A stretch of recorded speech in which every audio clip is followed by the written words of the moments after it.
really excited about the focus on illicit financial flows, financial crime, and money laundering investigations around Antiquities.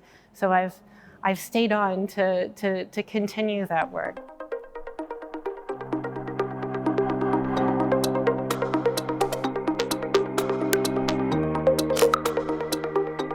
For the past 20 years, I have been studying the illicit trade in antiquities and other works of art.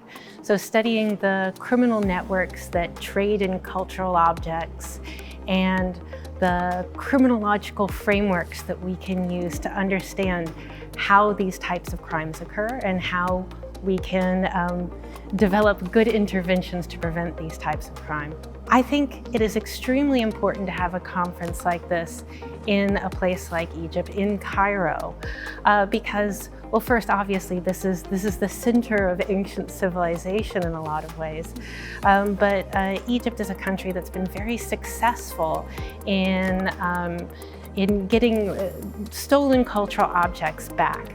Now, as I said before, I'm an academic. I study the criminal networks that traffic in these antiquities. But up to just about this point, most of the research that's been done on this topic has focused on the criminals themselves and the objects. So we have this idea of a network composed of people and things, but what we've been missing is the money.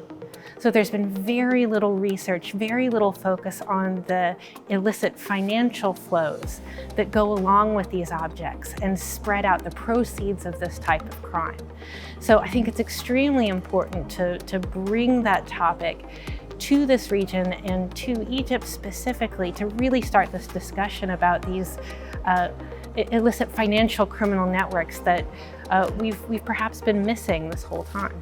So we've conducted a workshop here today that specifically looks at the various points that we could start a financial investigation during the trafficking pathway of an antiquity. So using a lot of research and information from completed cases, we had a fictional antiquity moving from source to market, and we had the different experts in the room, the prosecutors, the financial crimes investigators, the cultural investigators, think through where they could collaborate towards bringing in a financial crimes investigation, towards thinking of various types of new interventions or different interventions that could be put on top of your usual work to get an object returned. Well, I've been working with the Global Facility now, I think, for about a year and a half. The Global Facility organized a training conference in the middle of the COVID pandemic for customs agents, looking at issues related to financial crimes and the global illicit trade in antiquities, really to just raise awareness about this issue to customs agents. So that's the first time I started working with the Global Facility.